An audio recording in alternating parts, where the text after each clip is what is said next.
Eh bien, qu'est-ce qui se passe en ce moment au Parlement? Qu'est-ce qui se passe avec une députée? Allez, elle est un peu hors, je vais dire hors zone. Elle est très autonome et elle fonde Ensemble pour les libertés. Le jour même, enfin la veille, effectivement, où un certain nombre de soignants et de salariés qui ne se plient pas à l'obligation vaccinale ont décidé de partir, de fermer, de jeter blouse et de fermer cabinet et hôpital. Qu'est-ce qui se passe exactement? Martine Vonner, bonjour. Bonjour André. Alors, Martine Vonner, vous êtes quand même une sacrée récidiviste. D'abord, vous avez été exclue de votre parti, la REM, La République En Marche, pour avoir voté contre le plan de déconfinement du gouvernement. Le 18 juillet dernier, vous êtes également exclue de votre groupe parlementaire à l'Assemblée Liberté et Territoire, suite à des propos virulents contre le pass sanitaire. Et, eh bien, vous persistez et vous signez et vous faites un rassemblement pour les libertés. Vous estimez quoi? Que les libertés sont menacées, Martine Vonner? Est-ce que vous n'exagérez pas un peu? Je ne pense pas exagérer. Depuis 18 mois, je lutte contre l'état d'urgence sanitaire qui, encore une fois, au début, était peut-être légitime, mais très rapidement, on a pu constater que toutes les mesures privatives de liberté étaient tout à fait disproportionnées par rapport à la réalité de la crise sanitaire. Je continue de dire que les moyens, il fallait les mettre à l'hôpital, il fallait les donner aux praticiens libéraux qui, depuis le début, se battent pour accompagner et soigner leurs patients. Il fallait véritablement avoir une véritable stratégie de soins, et tout ce qui a été fait, c'est une stratégie sécuritaire, une stratégie de privation de liberté. Ce n'est pas comme ceci qu'on peut soigner 67 millions de personnes en période épidémique. Je n'ai pas changé mon chemin depuis 18 mois en tant que médecin, en étant proche du terrain et en étant surtout dès le départ à l'origine de la création du collectif Laissons les médecins prescrire, puisque la région Grand Est avait été la première impactée par cette crise Covid. J'ai conscience de tout ce qui aurait pu faire et tout ce qui aurait dû être fait complètement différemment. Et aujourd'hui, je ne comprends pas ce gouvernement qui s'enferre à diviser le peuple avec le pass obligatoire. Et aujourd'hui, le drame pour beaucoup de soignants, pour quelle que soit leur profession, pour des pompiers qui ont fait le libre choix de ne pas accepter cette injection, cette vaccination qui, depuis ce matin, sont suspendus dans leurs fonctions, alors que ce sont des professionnels et vous le savez, je le rappelle toujours, à qui nous avons rendu hommage pendant des mois. On les applaudissait tous les soirs à 20h aux fenêtres. Exactement, on les applaudissait et ils méritaient d'être applaudis. En tout cas, la reconnaissance qu'il leur est faite aujourd'hui, c'est de les transformer en parias, c'est de leur dire vous ne servez plus à rien, on n'a plus besoin de vous, donc il faut être cohérent. Ou nous sommes encore en épidémie et à ce moment-là, tous les soignants, absolument tous les soignants, qui se testent et qui continuent de se tester et qui, eux, peuvent justifier du fait qu'ils sont négatifs par rapport à la Covid, contrairement à leurs collègues qui sont, eux, en règle avec l'administration, donc ils peuvent montrer un QR code, mais pour autant, ils ne sont pas en règle avec leur propre état de santé, puisque eux-mêmes peuvent être positifs sans le savoir, en étant asymptomatiques. Donc tout cela est totalement incohérent. Et je fais partie de ces soignants en tant que médecin psychiatre. Et j'intervenais encore une vacation par semaine dans une structure aux côtés de personnes très lourdement handicapées, plurihandicapées. Et vous allez arrêter vous êtes arrêté. Je vais y aller demain. Et je verrai bien si on me laisse entrer ou pas, mais il n'y a pas de raison que je sois traitée différemment que mes collègues. J'aurai un test PCR négatif, bien évidemment, et on Bien verra sûr. ce que cette association pour laquelle je fais ce travail de vacation pourra Veut me dire. dire. Vont-ils... Martine Vonner, oui, non, non, effectivement, le problème posé, vous suivez les codes. La vaccination, vous dites pour le moment, la vaccination n'est pas obligatoire, donc chacun est libre, effectivement, de faire ou de ne pas faire. Mais alors, cette histoire du 15 septembre, c'est pour forcer, en fait, c'est une vaccination obligatoire déguisée qui n'ose pas La dire son nom. vaccination, Oui. André, cette vaccination aujourd'hui, elle est obligatoire en effet pour toute une série de professionnels, très clairement. Elle n'est pas obligatoire pour la population générale, mais elle est obligatoire pour les soignants, pour les pompiers. Même s'il y a des failles manifestes qui ont été montrées par certains professionnels, avocats, juristes, dans ces décrets d'application de la loi du 5 août, les décrets du 7 août, manifestement, alors moi là je ne vais pas rentrer dans les détails, Non. et je vais rester très prudente puisque je ne suis pas moi-même juriste, il semblerait qu'il y ait des failles. Mais là, on sent une véritable pression, c'est un chantage, c'est une tentative d'extorsion vaccinale, même plus déguisée. Donc les personnes n'ont plus ce libre choix, Mais alors qu'en conscience, ce sont des professionnels de santé responsables et en oui, conscience, ils ont fait ce choix qui mérite absolument d'être respecté. en tout cas, qui mérite réflexion et qui mérite question, surtout quand on dit du matin au soir qu'on manque de personnel, etc. Et on voit, et nous avons eu beaucoup d'auditeurs à Cidre Dieu qui nous ont appelés, qui, dans certaines régions, par exemple, ils avaient un médecin, le médecin leur a dit qu'il arrêtait dès aujourd'hui, et il dit, mais qu'est-ce que je vais faire? Je vais faire 100 km pour voir un médecin.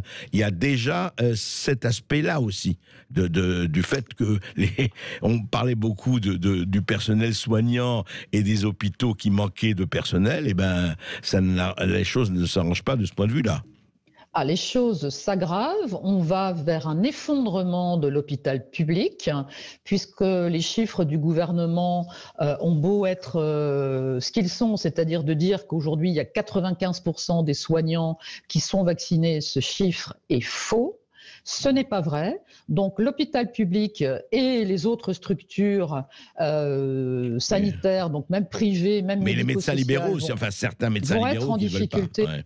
Et les médecins libéraux, donc il va y avoir, on sait déjà que dans notre pays, il y avait des zones de déserts médicaux, mais tout cela va complètement s'accentuer. Des zones rurales vont se précipiter vers un désert total médical, et les Français vont enfin se rendre compte, parce qu'ils n'ont pas encore compris ce qui se passe aujourd'hui.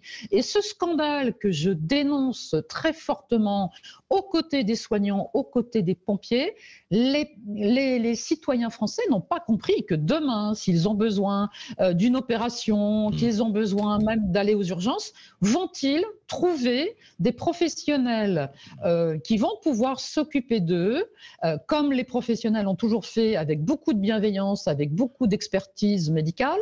Mais là, j'ai véritablement un doute. Et l'administration française et le ministre de la Santé lui-même n'a absolument rien prévu. J'étais en contact cet été, j'ai suivi de très très près ce qui s'est passé dans les territoires d'outre-mer, et la semaine dernière, dans l'hémicycle, vous le savez, on a prolongé l'état d'urgence sanitaire en outre-mer, mais c'est encore plus fragile, et c'est pour ça d'ailleurs que le ministre de la Santé a fait marche arrière, parce qu'en outre-mer, le taux de vaccination des soignants est beaucoup plus faible. Et il sait très bien qu'à part la menace, il n'a aucune autre arme que la menace envers ces personnes.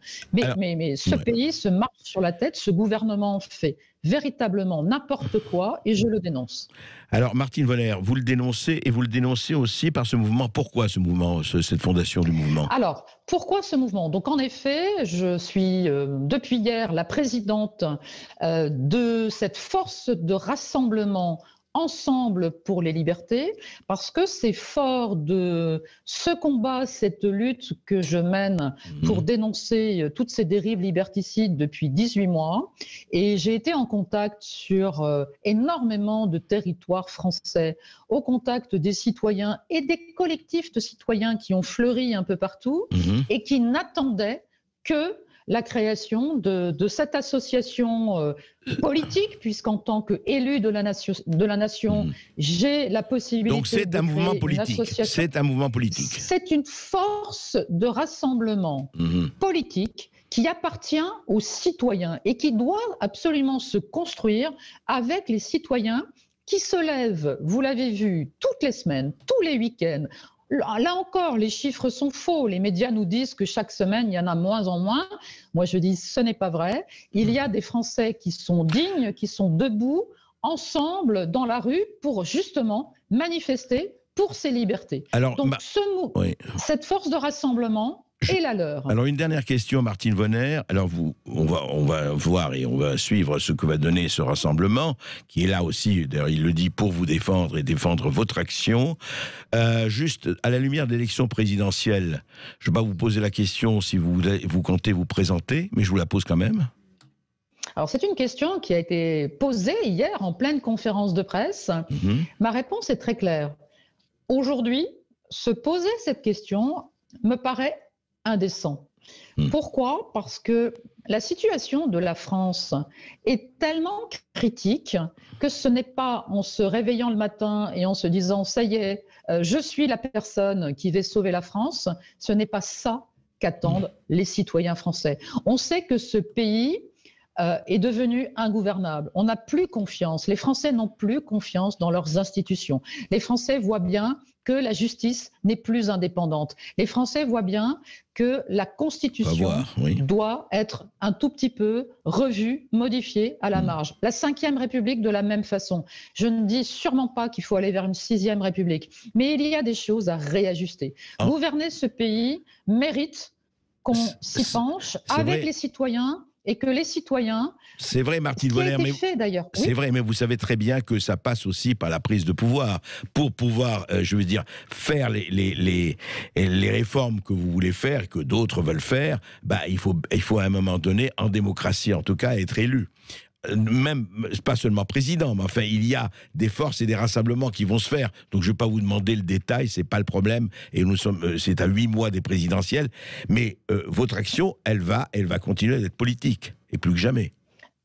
Elle est forcément politique et je suis fière d'être élue de la nation et d'être cette parlementaire en qui de plus en plus de citoyens français ont confiance. Mais je crois que pour le moment, cette question de se projeter dans les échéances présidentielles de 2022, encore une fois, ce n'est pas le moment, ce n'est pas ça qu'attendent les citoyens qui en ont plus que ras-le-bol de la politique politicienne. Ils veulent autre chose, ils veulent se reconnaître dans cette force de rassemblement où il y aura de véritables propositions, mais ce sont les citoyens. Et vous vous souvenez quand même que dans toutes ces dernières échéances électorales, quasiment 70% des citoyens ne se sont pas déplacés. Il y a un abstentionnisme qui est dramatique, dont il faut tenir compte. Et ce sont eux, c'est pour eux que cette force de rassemblement a été créée et lancée hier. Et puis, il faudra aussi s'allier avec d'autres parce qu'ils sont beaucoup de Français à se poser des questions, c'est le moins que l'on puisse dire. Et on l'a vu depuis les Gilets jaunes et même avant. Merci Martine Vonner. Merci Martine Vonner d'avoir été en direct sur Sud Radio. Je rappelle que vous êtes députée du Bas-Rhin Ensemble pour les libertés. Et vous, chers auditeurs, vous avez la parole au 826 300 300 dès 13h15.